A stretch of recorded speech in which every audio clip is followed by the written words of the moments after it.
Assalamu alaikum, chers frères et sœurs. Le concept du Mahdi est profondément enraciné dans la tradition islamique, où il est souvent décrit comme un guide et un rénovateur qui apparaîtra à la fin des temps pour rétablir la justice et la paix dans le monde. Son nom signifie littéralement « le bien guidé », et selon les croyances, il viendra pour rectifier les injustices, guérir les divisions de la communauté et ramener l'humanité vers une voie droite. Présent dans les récits prophétiques, hadiths, transmis depuis des siècles, le Mahdi est une figure attendue et respectée, avec une mission immense et unique, celle de préparer le monde à l'ère de paix et de prospérité ultime. Avant de commencer cette vidéo, je vous invite à vous abonner à notre chaîne et d'activer la cloche de notification pour rester informé de nos prochaines publications sur la foi islamique. Merci et bonne vidéo. Ce sujet attire un grand intérêt, car il est lié à des événements d'envergure mondiale et spirituelle qui concernent autant les croyants que les curieux. Pour beaucoup de fidèles, la croyance en l'arrivée d'un sauveur qui se dressera contre l'injustice résonne d'autant plus fort face aux difficultés et aux crises que traverse notre monde moderne. Les guerres, la corruption, les inégalités sociales et les troubles environnementaux nourrissent un sentiment d'urgence et un besoin de justice qui rendent ce sujet encore plus pertinent. La quête de ce personnage apporte un espoir, une lumière dans une époque qui peut sembler sombre. Alors, face aux signes de l'époque, une question surgit et nous interpelle. Le Mahdi est-il sur le point d'apparaître? Alors, restez avec moi jusqu'à la fin pour découvrir cela. Si vous avez des questions ou des commentaires en cours de route, n'hésitez pas à les laisser en bas. J'apprécie beaucoup vos retours. Allons-y. Les sources et les écrits religieux sur le Mahdi. Le concept du Mahdi, ou bien guidé, est tiré des sources principales de l'islam, les hadiths, paroles et actes du prophète Mohammed, et, indirectement, le Coran. Bien que le Mahdi ne soit pas explicitement mentionné dans le Coran, les hadiths rapportent de nombreux récits qui le décrivent comme une figure clé de la fin des temps, destinée à établir la justice divine. Ces hadiths, transmis par des compagnons proches du prophète, varient en termes de fiabilité et d'interprétation, mais ils convergent sur certains éléments. Le Mahdi sera un descendant du prophète Mohammed, issu de la lignée de Fatima, sa fille, et son règne surviendra durant une période de troubles mondiaux et de grande corruption. Les interprétations du Mahdi divergent selon les écoles de pensée au sein de l'islam. Dans l'islam sunnite, la croyance au Mahdi est présente, bien qu'elle ne soit pas aussi centrale que dans d'autres courants. Les sunnites considèrent le Mahdi comme un leader juste qui viendra pour rétablir l'ordre et préparer la communauté à la venue de Jésus, Issa, dont la descente est également prophétisée. Cette vision sunnite n'associe pas le Mahdi à une nature surnaturelle ou divine, mais le présente plutôt comme un guide humain choisi par Dieu. Du côté de l'islam chiite, en particulier dans la branche des chiites du Haut-Décimain, le Mahdi est perçu de manière beaucoup plus spécifique. Il est identifié comme le 12e imam, Muhammad ibn Hassan al-Mahdi, disparu mystérieusement en 874 après Jésus-Christ, et considéré depuis lors comme étant en occultation. Les chiites croient qu'il réapparaîtra au moment où l'injustice sera à son comble pour restaurer la foi et la justice. Cette croyance est si centrale dans la doctrine chiite que le Mahdi est aussi appelé imam caché et est perçu comme un guide spirituel protecteur, même durant son absence. Quant aux éléments prophétiques, les hadiths décrivent plusieurs signes et événements annonciateurs de l'arrivée du Mahdi. Selon la tradition, avant sa venue, le monde sera marqué par une période de chaos et d'injustice généralisée, avec des conflits qui diviseront la communauté et une dégradation des valeurs morales. Parmi les signes, certains récits mentionnent l'apparition d'épidémies, de tremblements de terre et de guerres incessantes. De plus, plusieurs hadiths évoquent des signes plus spécifiques, comme des tensions autour de la région de Damas, des batailles importantes dans les environs de la péninsule arabique, et des luttes pour le pouvoir qui affaibliront les dirigeants de l'époque. Un autre aspect prophétique mentionne le Mahdi et Jésus, Issa, travaillant ensemble pour rétablir la foi et anéantir les forces du mal. Dans cette collaboration prophétique, le Mahdi est vu comme celui qui préparera le terrain pour la mission ultime de Jésus, qui descendra pour vaincre l'antéchrist Dajjal et instaurer une ère de paix durable. L'ensemble de ces récits sur le Mahdi suscite diverses interprétations. Certains voient dans ces prophéties des messages intemporels sur le bien et le mal, tandis que d'autres y trouvent des prédictions littérales des événements à venir. Dans les deux cas, ces textes offrent une promesse de justice et d'équité pour ceux qui se sentent opprimés ou marginalisés. Description du rôle et des attributs du Mahdi. Le Mahdi est décrit comme un guide et un leader d'exception, dont la mission est de restaurer la justice et de guider la communauté islamique vers une période de paix et de foi. Dans les récits islamiques, le Mahdi n'est pas seulement un leader politique, mais surtout un guide spirituel qui incarne des valeurs d'intégrité, de droiture et de compassion. En tant que réformateur, il est censé redresser les torts, abolir l'injustice et rétablir les lois divines. Ce rôle en fait un leader complet, capable de résoudre les crises morales, sociales et politiques qui pourraient diviser la communauté à la fin des temps. Selon ces récits, le Mahdi est celui qui inspirera les croyants à revenir vers les principes fondamentaux de la foi islamique, en éliminant les faux enseignements et en corrigeant les pratiques déviantes. Les attributs distinctifs du Mahdi le rendent unique parmi les autres leaders. Il est souvent décrit dans les hadiths comme un homme de grande piété et de sagesse, qui saura discerner le bien du mal avec une clairvoyance exceptionnelle. En plus de son sens aigu de la justice, il est mentionné qu'il viendra de la lignée du prophète Muhammad, descendant de sa fille Fatima, ce qui renforce la dimension spirituelle et prophétique de son rôle. On dit que le Mahdi possédera des qualités telles que la douceur, la miséricorde et une profonde dévotion, mais également une force et une détermination inébranlables pour affronter les forces du mal et de la corruption. Ces caractéristiques le distinguent des leaders ordinaires, car il incarne un idéal de pureté morale et de droiture qui servira de modèle pour tous les croyants.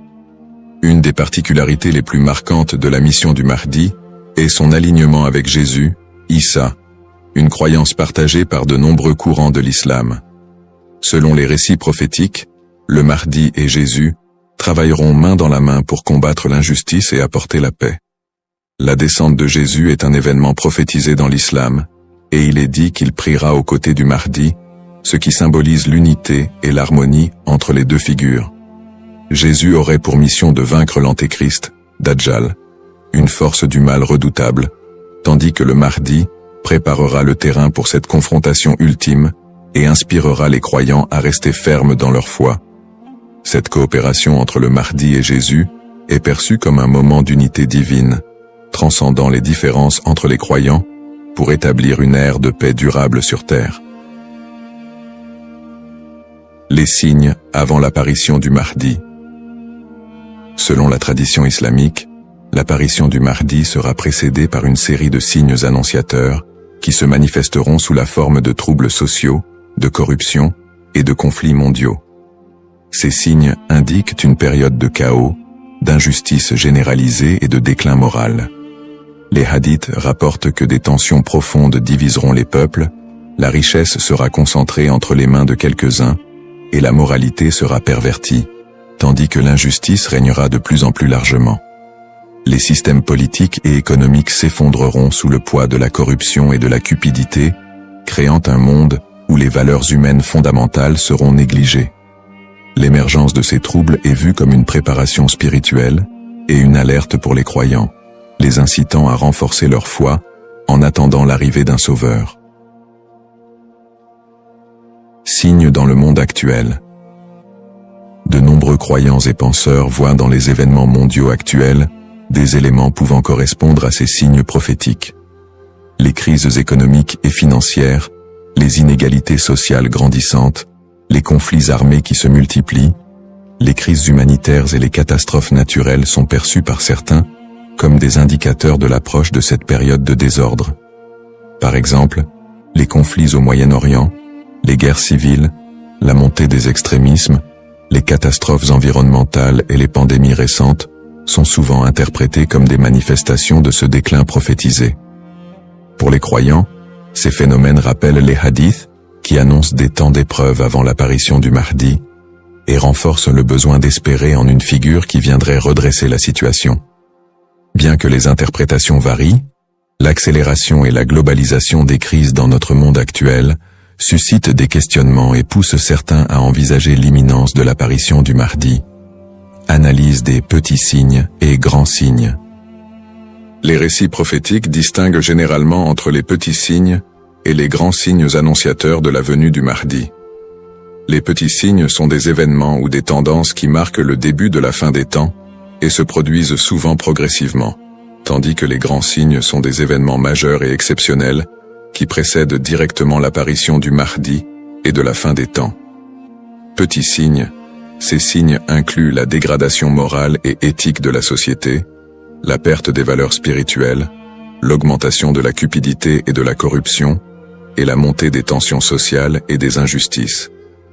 Parmi les autres petits signes, on note aussi la multiplication des conflits entre les nations, la prolifération de fausses doctrines, et une déconnexion croissante entre les croyants et leur foi. La division interne au sein de la communauté islamique est aussi un signe mineur important. On dit que des factions et des dissensions émergeront, fragilisant l'unité des croyants. Les petits signes s'accumulent pour créer un contexte d'épreuve qui prépare l'humanité à la venue du Mahdi. Grands signes. Contrairement aux petits signes, les grands signes sont des événements d'une envergure exceptionnelle que nul ne pourra ignorer. Ces signes incluent notamment l'apparition de l'Antéchrist, Dajjal, une figure du mal dotée de pouvoirs extraordinaires, qui sèmera la terreur et tentera de détourner les gens de la vérité. Un autre grand signe est la descente de Jésus, Issa, sur terre, qui jouera un rôle crucial aux côtés du Mahdi pour vaincre le mal et rétablir la foi.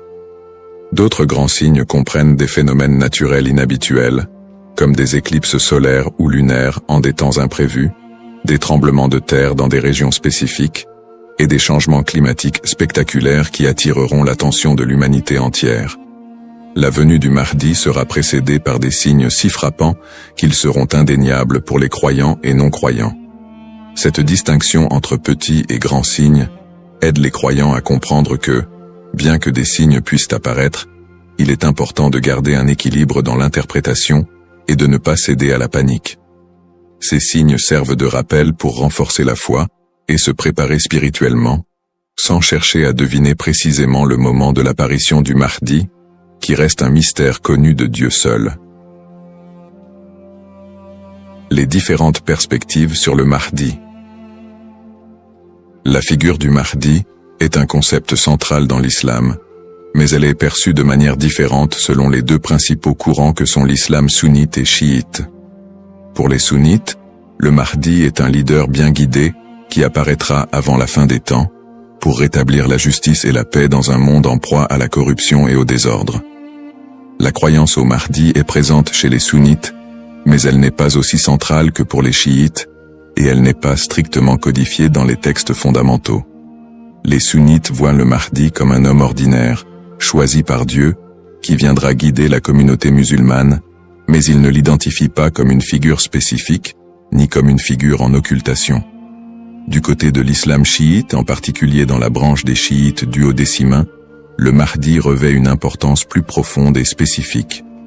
Les chiites identifient le Mahdi comme étant Muhammad ibn Hassan al-Mahdi, le 12e et dernier imam, qui est entré dans un état d'occultation à la fin du 9e siècle. Selon la croyance chiite, cet imam est toujours en vie, caché aux yeux du monde, et il réapparaîtra lorsque Dieu le décidera pour instaurer la justice.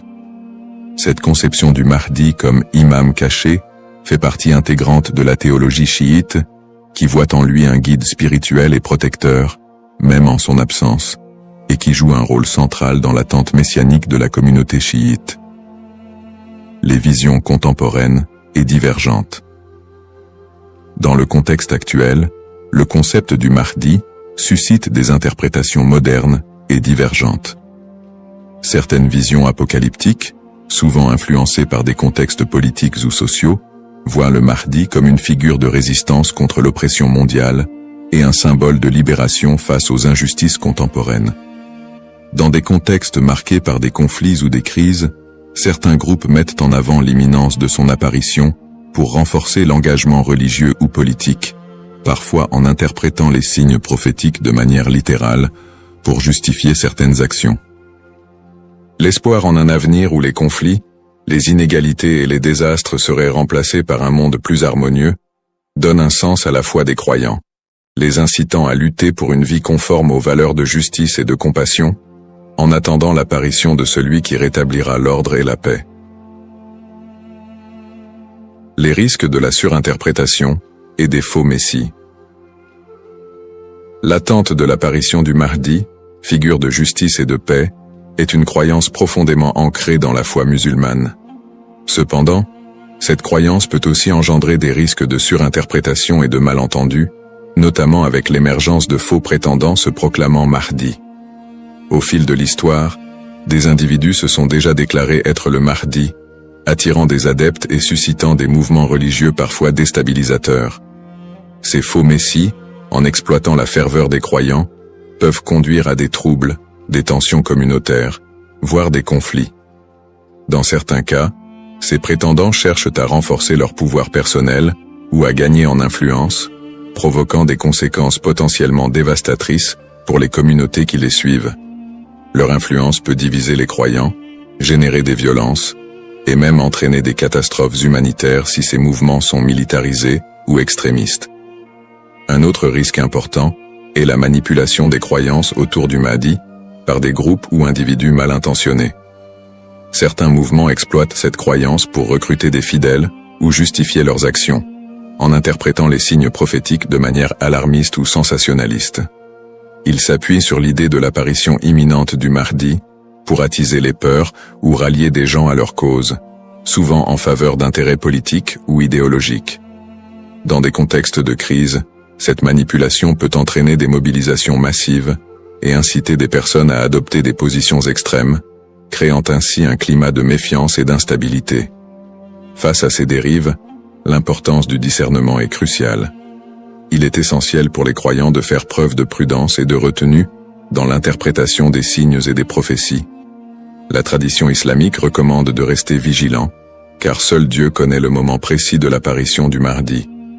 En restant ancré dans les principes de justice et de piété, et en s'appuyant sur des sources fiables et la sagesse des érudits, les croyants peuvent éviter de tomber dans le piège de l'illusion et de la manipulation. Garder un esprit critique face aux revendications de certains groupes et individus est essentiel pour préserver l'intégrité de cette croyance. Ainsi, plutôt que de se précipiter dans des interprétations ou de suivre des figures douteuses, il est fondamental de s'attacher aux valeurs essentielles de la foi et de se préparer spirituellement, sans chercher à deviner l'avenir ni à suivre des faux messies. En résumé, le concept du Mahdi, figure centrale dans la tradition islamique, évoque des thèmes puissants de justice, d'espoir et de rédemption face aux crises contemporaines. Nous avons exploré les différentes perspectives sur le Mahdi, notamment les différences entre les courants sunnites et chiites, ainsi que les interprétations modernes qui en découlent. Nous avons également mis en lumière les défis actuels, tels que les injustices sociales et les crises environnementales, qui alimentent le désir d'un leader juste. Cependant, il est crucial de reconnaître les dangers des faux prétendants et de la manipulation de cette croyance, appelant ainsi à un discernement éclairé.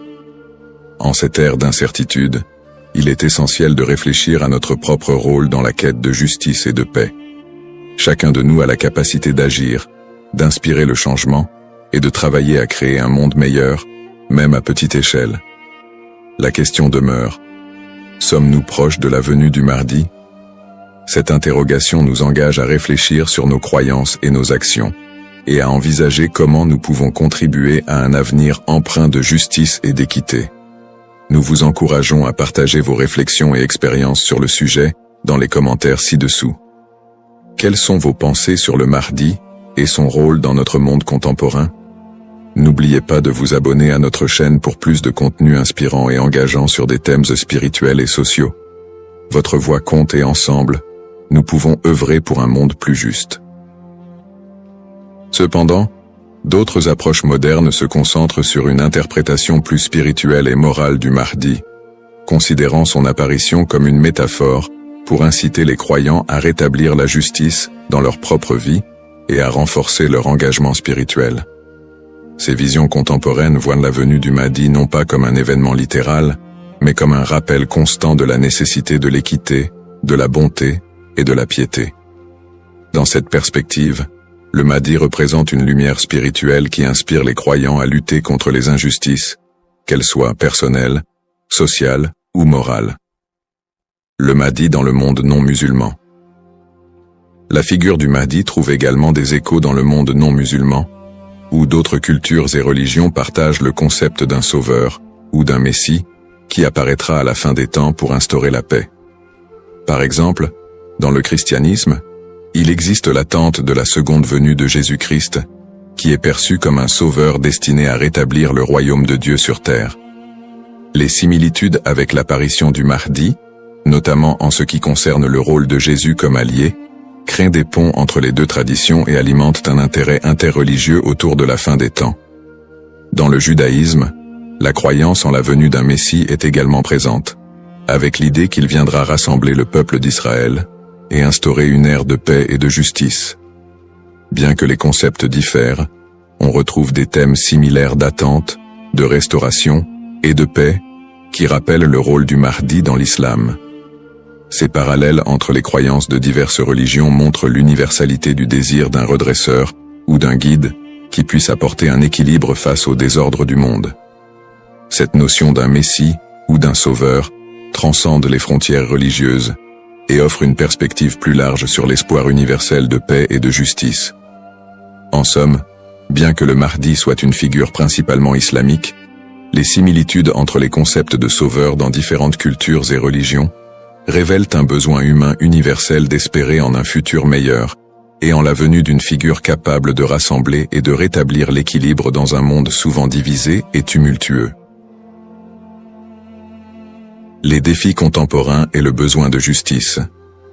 Les crises et injustices actuelles révèlent des défis mondiaux qui semblent plus pressants que jamais, et beaucoup ressentent le besoin d'un leader capable de restaurer l'équité. Les inégalités économiques se creusent, avec une grande partie de la richesse mondiale concentrée entre les mains de quelques-uns, laissant de vastes populations dans la pauvreté.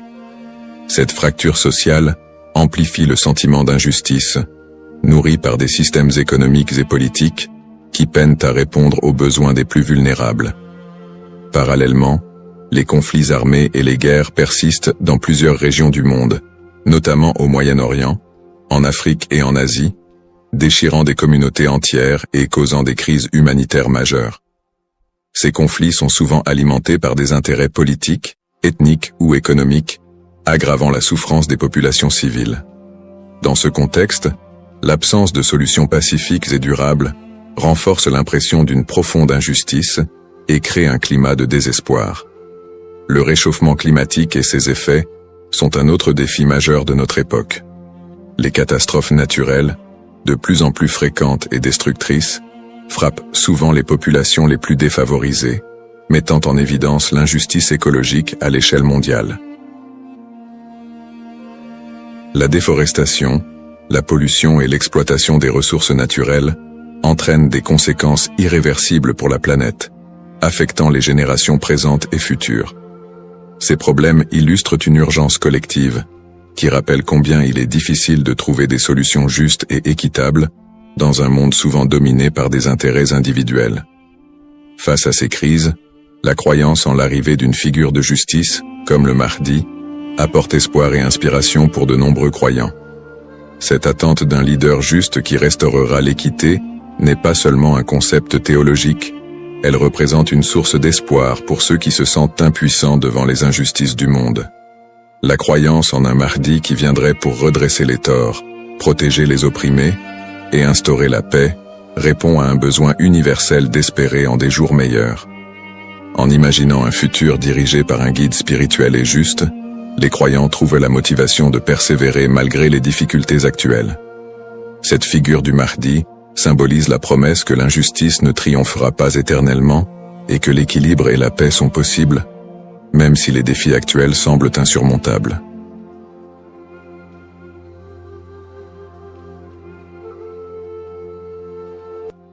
Assalamu alaikum, chers frères et sœurs. Le peuple maudit de Israël. Une phrase qui semble résonner avec un mystère profond, une notion qui pourrait dérouter ou susciter la curiosité. Pourquoi parler de malédiction, alors que l'histoire d'Israël est généralement associée à celle d'un peuple élu par Dieu? Pourtant, au fil des siècles, des textes anciens aux événements historiques récents, l'idée que le peuple d'Israël aurait pu être maudit a traversé les cultures, les religions et les esprits. Il est crucial de comprendre que ce sujet va bien au-delà des simples récits bibliques. Il s'ancre dans une histoire complexe, où la théologie, les prophéties et les malheurs historiques sont intimement liés. Cette notion de malédiction trouve son écho dans les croyances populaires, mais aussi dans des interprétations religieuses et culturelles, parfois mal comprises. Pourquoi ce sujet mérite-t-il notre attention aujourd'hui? Parce que ce n'est pas simplement un concept historique, mais une idée qui a façonné la perception mondiale d'un peuple tout au long des âges.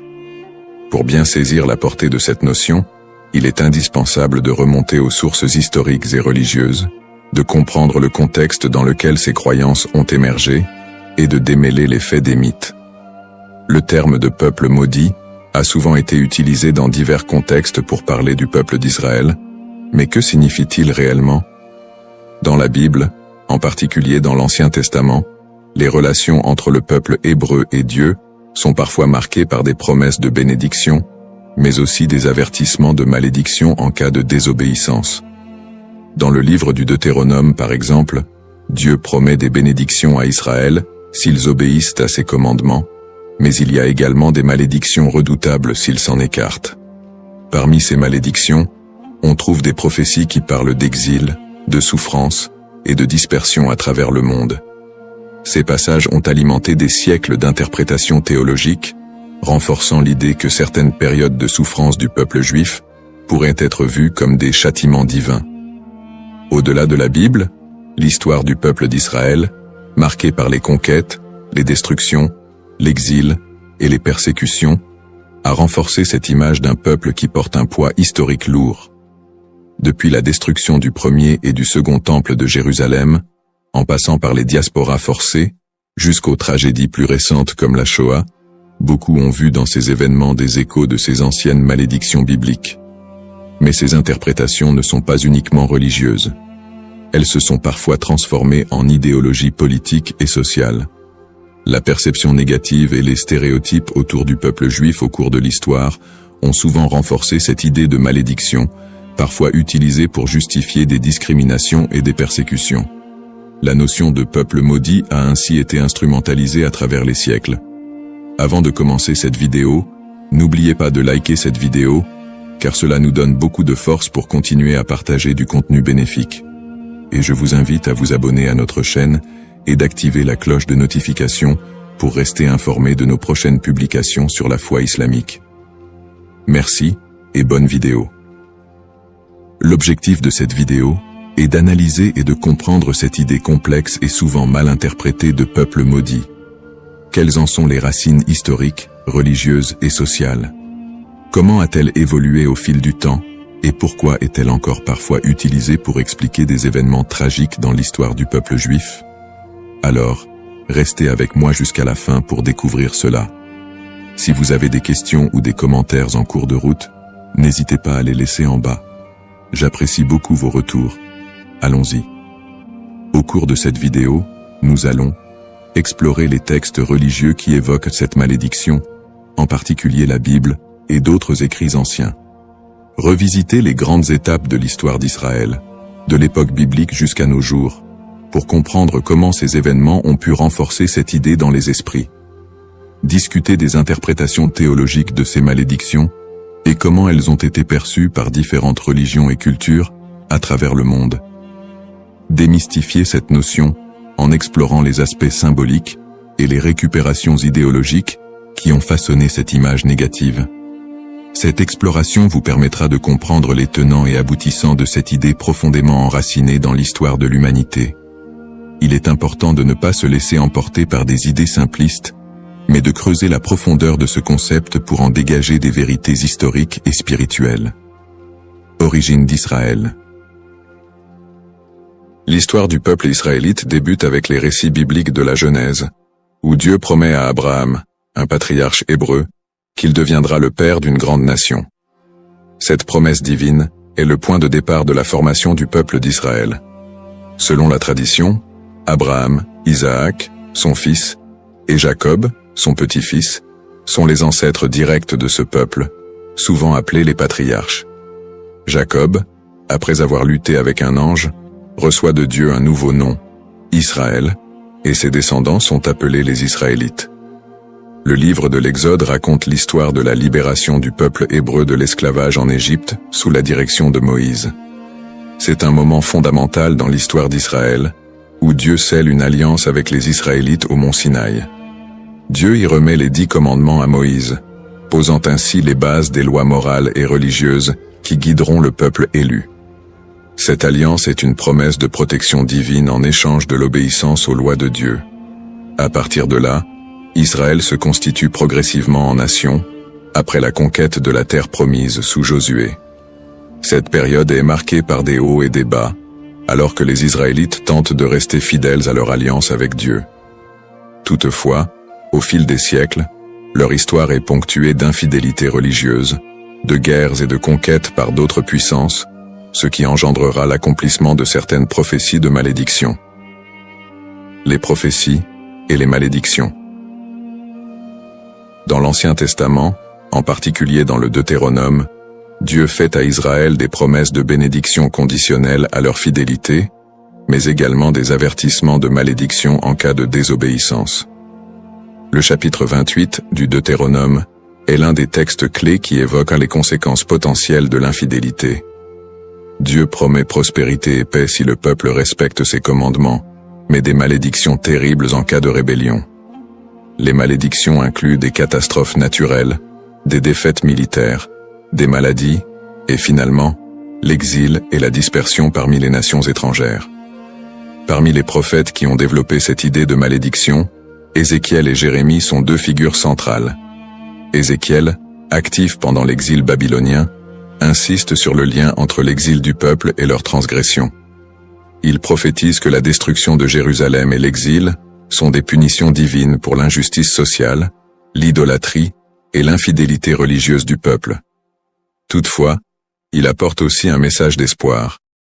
Après le châtiment, un retour et une restauration sont possibles si le peuple se repent.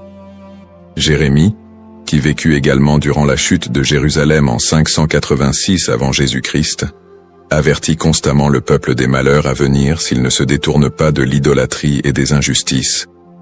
Il prophétise la destruction imminente du temple de Jérusalem et l'exil des Judéens en Babylonie. Dans Jérémie 25, il annonce que cette période d'exil durera 70 ans, après quoi Dieu permettra leur retour. Ces prophéties sont souvent vues comme des annonces de malédiction qui pèsent sur Israël en raison de son infidélité à l'alliance. Cependant, elles sont également porteuses d'un espoir de rédemption, promettant que si le peuple retourne à Dieu, il retrouvera sa place privilégiée. Une autre dimension importante des malédictions dans l'Ancien Testament concerne le temple de Jérusalem. La destruction du premier temple par les Babyloniens en 586 avant Jésus-Christ, puis la destruction du second temple par les Romains en 70 après Jésus-Christ, sont vus comme des châtiments pour la désobéissance du peuple. Ces événements ont renforcé l'idée d'un peuple souffrant sous le poids de la malédiction divine. Persécutions historiques. L'histoire du peuple d'Israël est marquée par une série de persécutions et d'exils, souvent perçues à travers le prisme des malédictions bibliques. Le premier grand exil, celui de Babylone, survient après la destruction du premier temple en 586 avant Jésus-Christ. Par la suite, les Babyloniens déportent une grande partie des habitants de Juda, ce qui marque le début d'une longue période de diaspora. Après un retour partiel en terre d'Israël et la reconstruction du temple, les siècles suivants ne sont pas exempts de nouvelles épreuves. La période hellénistique, marquée par les conquêtes d'Alexandre le Grand, puis la domination romaine, amène son lot de tensions religieuses et politiques. le peuple juif subit de nouvelles persécutions, notamment sous l'occupation romaine. La destruction du Second Temple en 70 après Jésus-Christ par les Romains, sous l'empereur Titus, est un moment charnière dans l'histoire d'Israël. Cet événement marque le début de la grande diaspora, alors que le peuple juif est dispersé dans tout l'Empire romain et au-delà. La révolte de Bar Kokhba, en 135 après Jésus-Christ, aboutit à une nouvelle défaite et à un exil encore plus massif. À partir de ce moment, les Juifs deviennent un peuple sans terre, vivant en exil, souvent en minorité, et subissant de nombreuses discriminations et persécutions. Durant le Moyen-Âge, en Europe et dans le monde islamique, les Juifs font souvent l'objet de suspicions, de discriminations légales, et parfois de pogroms violents. Les croisades, notamment, voient des massacres de communautés juives en Europe.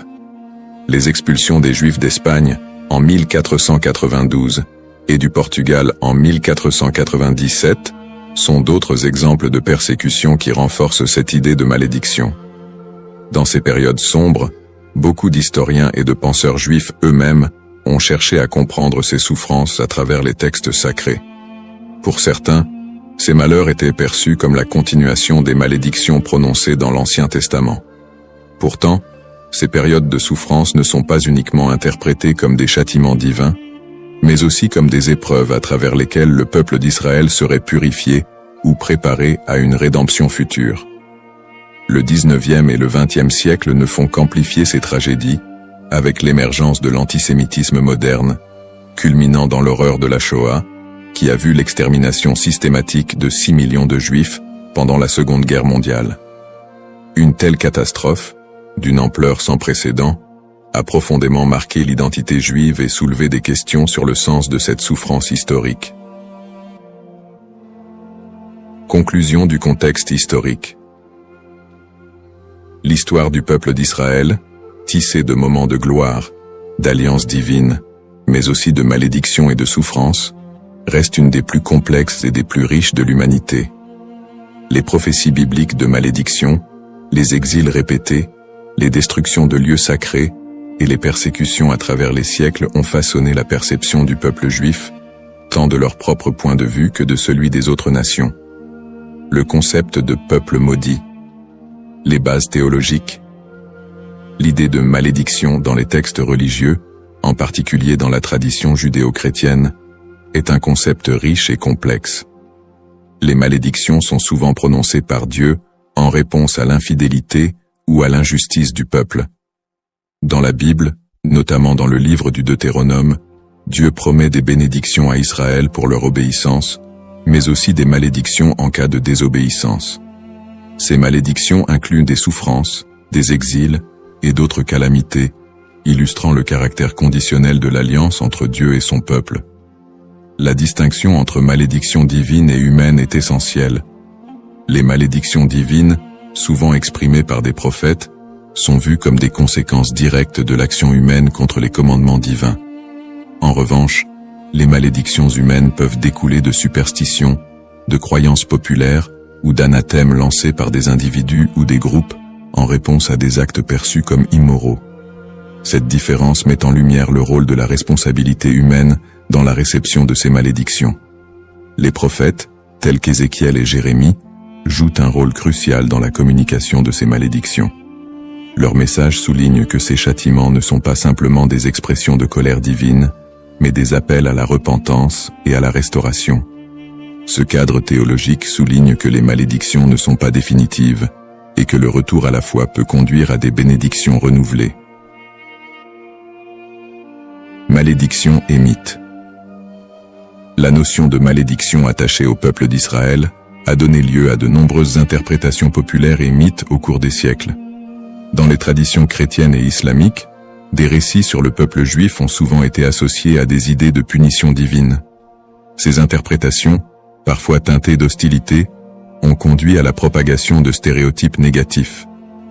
Historiquement, des récits de malédiction ont été utilisés pour justifier des persécutions contre les Juifs. Par exemple, l'idée que le peuple juif a été maudit en raison de la crucifixion de Jésus a été utilisée pour alimenter l'antisémitisme.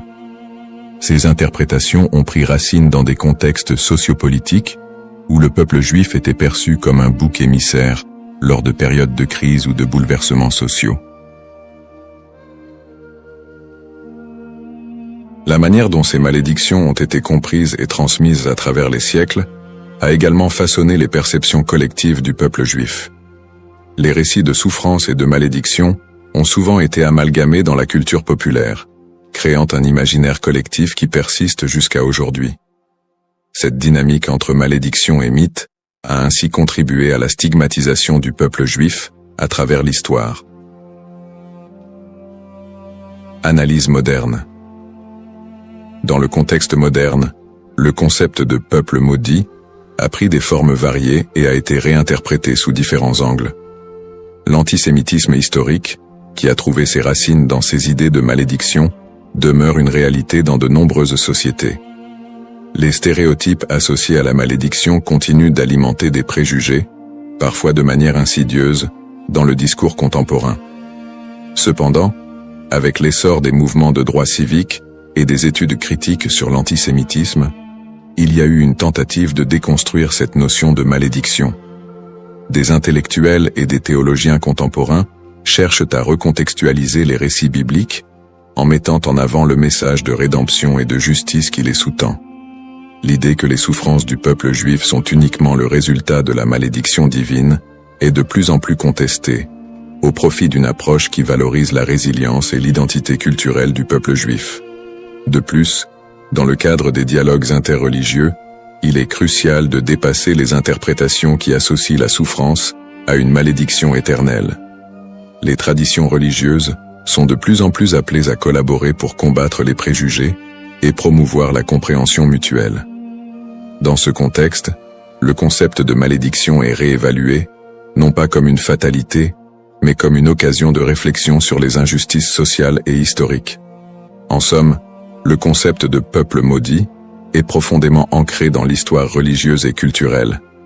Il invite à une réflexion sur la manière dont les textes sacrés et les croyances ont été interprétés à travers les âges, souvent avec des conséquences tragiques. L'exploration de ce thème permet non seulement de mieux comprendre les défis historiques du peuple juif, mais aussi de s'engager dans un dialogue constructif sur les identités et les histoires partagées dans le monde contemporain. La diaspora et les épreuves du peuple juif vit en diaspora. La diaspora juive, qui a débuté avec l'exil babylonien au VIe siècle avant J.C., a été marquée par une série de défis sans précédent. Une fois dispersé à travers le monde, le peuple juif a dû naviguer dans des environnements souvent hostiles.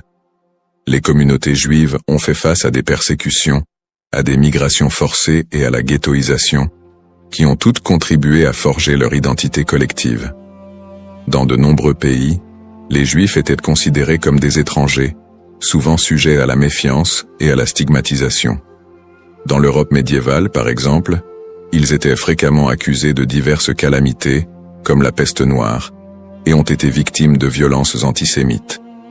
Les Juifs étaient souvent contraints de vivre dans des quartiers séparés, appelés ghettos, où leur liberté était limitée.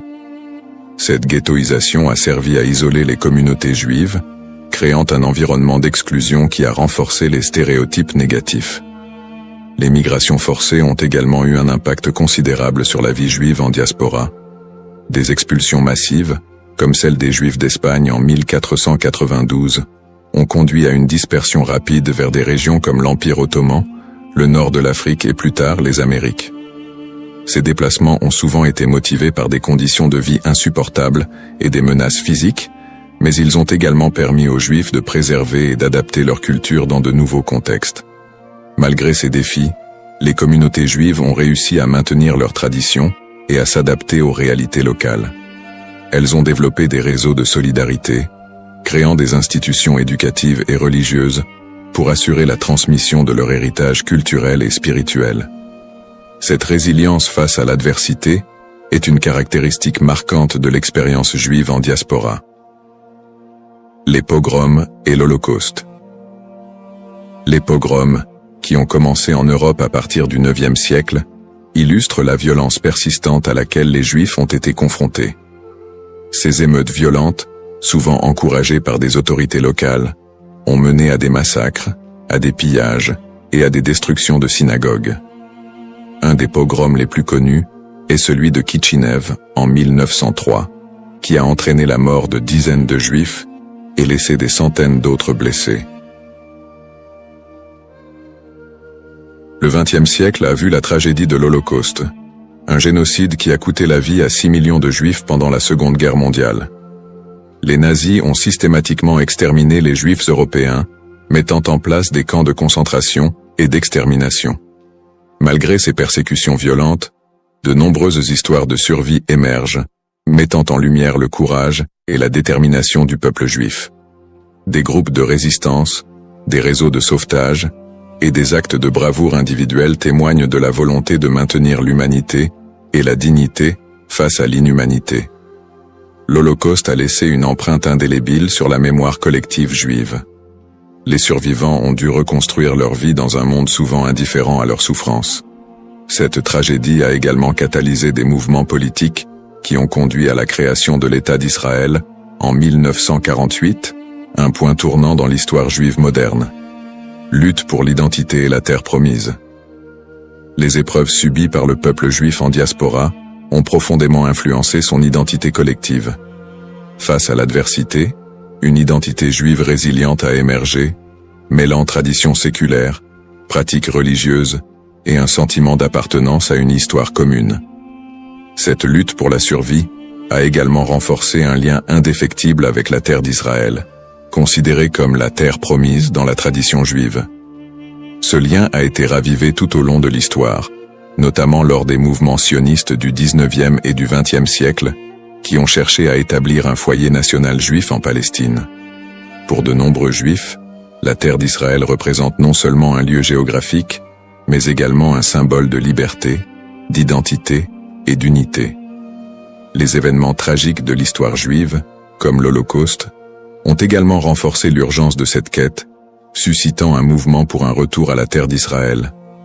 En somme, l'expérience de la diaspora a été marquée par des défis extrêmes, mais aussi par une résilience remarquable. Les persécutions, les pogroms et l'Holocauste ont non seulement laissé des cicatrices, mais ont également façonné une identité juive forte, ancrée dans une histoire partagée et un attachement profond à la terre d'Israël. Ce processus de formation de l'identité juive, en réponse aux épreuves, continue de jouer un rôle crucial dans la vie des Juifs du monde entier aujourd'hui. Le retour en Israël et l'État moderne, sionisme et création de l'État d'Israël. Le mouvement sioniste, qui a émergé à la fin du XIXe siècle, constitue un tournant majeur dans l'histoire juive moderne. À cette époque, les Juifs d'Europe étaient confrontés à une montée de l'antisémitisme et à des conditions de vie précaires, notamment en Russie et en Europe de l'Est. Ces difficultés ont suscité un besoin pressant d'un foyer national. Theodor Herzl, considéré comme le père du sionisme politique, a articulé cette aspiration dans son livre L'État juif, 1996, où il propose la création d'un État juif en Palestine comme réponse à l'antisémitisme rampant. Le sionisme a pris plusieurs formes, allant du sionisme politique de Herzl à des visions plus socialistes et culturelles, comme celles de figures comme David Ben-Gourion et Ahad Ha'am. Le premier congrès sioniste a eu lieu à Bâle, en 1897, où les participants ont décidé de promouvoir l'établissement d'un foyer national juif en Palestine par des moyens diplomatiques et légaux. À la suite de la déclaration Balfour de 1917, dans laquelle le gouvernement britannique a exprimé son soutien à l'établissement d'un foyer national juif en Palestine, le mouvement sioniste a gagné en légitimité. Cependant, la réalité sur le terrain était complexe. La Palestine était alors habitée par une majorité arabe qui a vu l'immigration juive comme une menace pour ses droits et ses terres. Cette situation a semé les graines des conflits futurs. Après la Seconde Guerre mondiale et l'Holocauste, qui a décimé la population juive d'Europe, le besoin d'un refuge sécurisé a été accentué. En 1947, l'Assemblée générale des Nations unies a voté pour diviser la Palestine en deux États, un juif et un arabe. Les leaders juifs ont accepté le plan, mais les dirigeants arabes l'ont rejeté. Le 14 mai 1948, David Ben-Gourion, a proclamé l'indépendance de l'État d'Israël, ce qui a entraîné la première guerre israélo-arabe. En dépit de l'opposition régionale, Israël a réussi à établir un État et à absorber un grand nombre de réfugiés juifs du monde entier, notamment des survivants de l'Holocauste. Conflit moderne. Depuis sa création, l'État d'Israël a été plongé dans une série de conflits régionaux qui ont souvent été alimentés par des tensions ethniques et religieuses.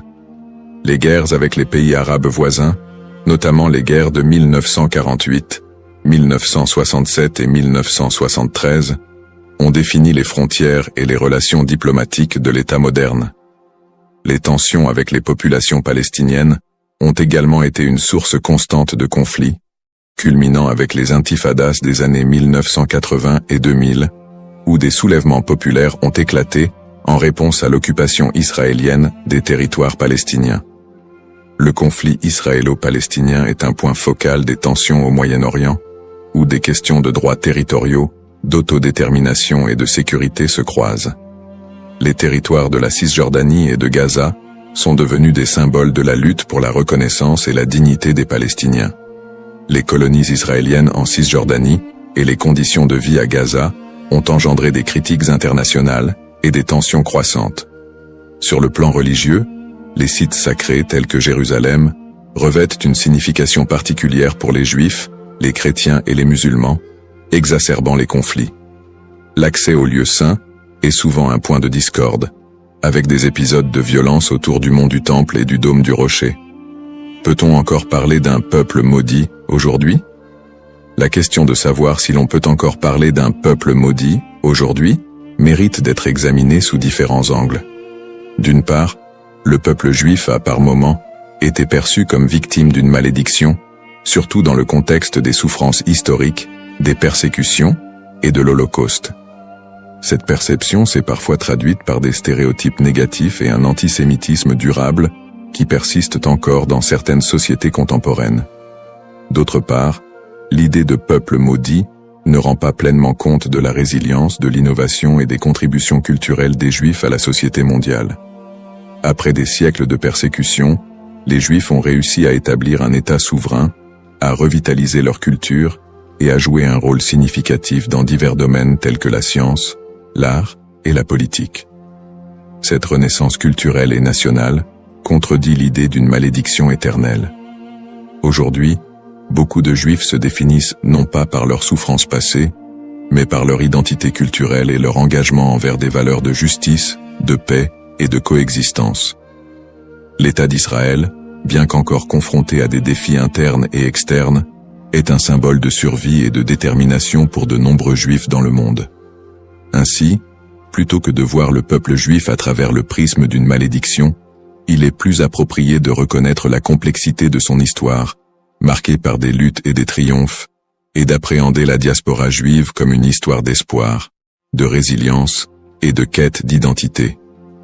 Dans cette exploration du thème du peuple maudit d'Israël, nous avons retracé l'histoire complexe des Juifs, de leurs origines dans l'Antiquité à leur établissement moderne en tant qu'État souverain. Nous avons examiné le contexte historique et religieux, en soulignant les épreuves de la diaspora, les persécutions et les tragédies comme les pogroms et l'Holocauste. En analysant le concept de malédiction, nous avons également vu comment il a été utilisé pour justifier des stéréotypes et des violences à l'encontre des Juifs au fil des siècles. Nous avons ensuite discuté du mouvement sioniste qui a mené à la création de l'État d'Israël en 1948, ainsi que des conflits régionaux qui en ont découlé, notamment avec les populations palestiniennes.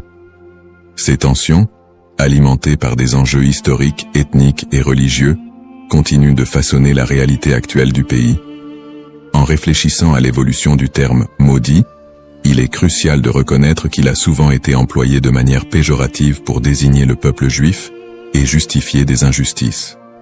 Cependant, au fil du temps, cette notion a été déconstruite. De nos jours, parler de peuple maudit ne rend plus compte de la diversité et de la résilience des communautés juives. Au contraire, il est essentiel de voir le peuple juif comme porteur d'une riche culture, d'une identité dynamique et d'une volonté indéfectible de vivre et de prospérer.